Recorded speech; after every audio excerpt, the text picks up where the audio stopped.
Dear friends, welcome to Glimpses of World History by the legendary architect of modern India, Pandit Jawaharlal Nehru.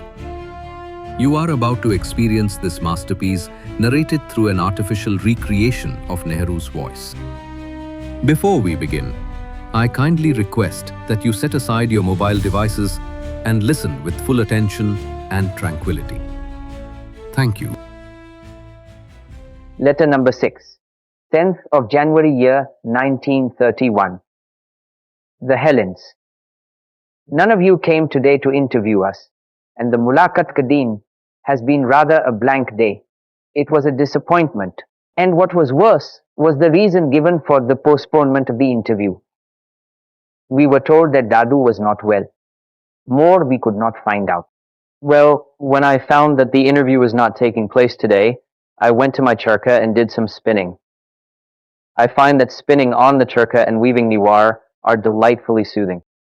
So, when in doubt, spin.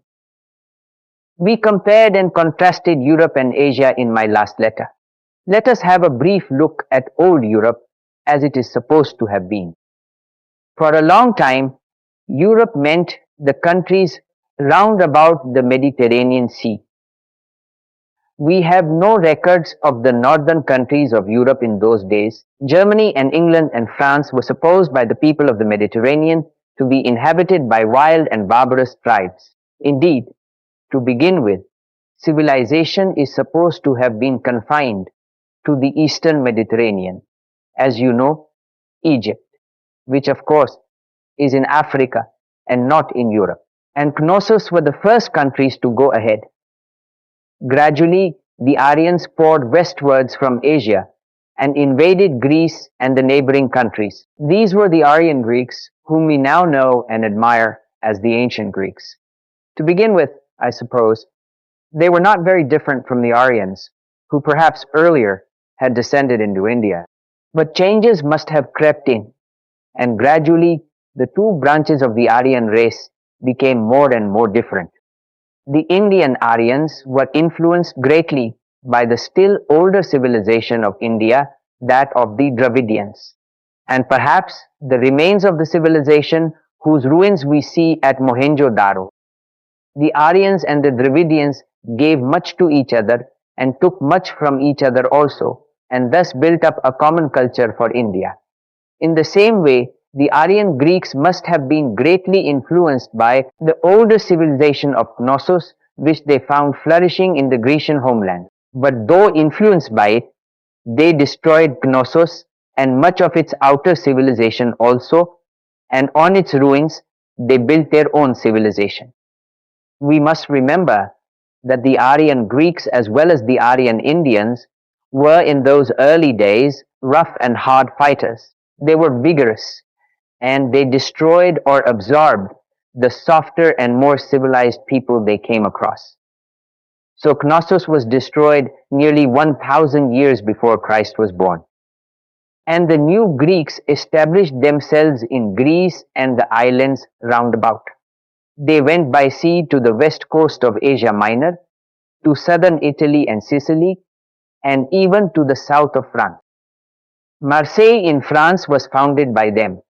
But perhaps even before they went, there was a Phoenician settlement there. You will remember that the Phoenicians were a great seafaring people of Asia Minor who went far and wide in search of trade. They even managed to reach England in those early days when England was a barbarous country, and the long sea voyage through the Straits of Gibraltar must have been a perilous one. In the mainland of Greece, famous cities grew up, Athens and Sparta and Thebes and Corinth. The early days of the Greeks, or the Hellenes as they were called, were celebrated in two famous epics, the Iliad and the Odyssey. You know something about these two epics, which in a way correspond to our own epics, the Ramayana and Mahabharata. They are said to have been written by Homer, who was blind. The Iliad tells us how Paris carried away the beautiful Helen to his town of Troy, and how the Greek kings and chiefs then laid siege to Troy to recover her. The Odyssey is the story of the wanderings of Odysseus or Ulysses on his way back from the siege of Troy. in Asia Minor, not far from the coast, stood this little town of Troy. It exists no more, and for ages past it has ceased to be, but the genius of a poet has made it immortal. As the Hellenes or Greeks were growing rapidly to their brief but splendid manhood, it is interesting to notice the quiet birth of another power, which was later to conquer and supplant Greece. Rome is said to have been founded about this time. For several hundred years, it was not to play an important part on the world stage, but the birth of a great city which was to tower over the European world for centuries and which was to be called the mistress of the world and the eternal city is worth mentioning. There are curious stories about the founding of Rome and of how Remus and Romulus, who founded it, were taken away and kept by a she-wolf. Perhaps you know the story.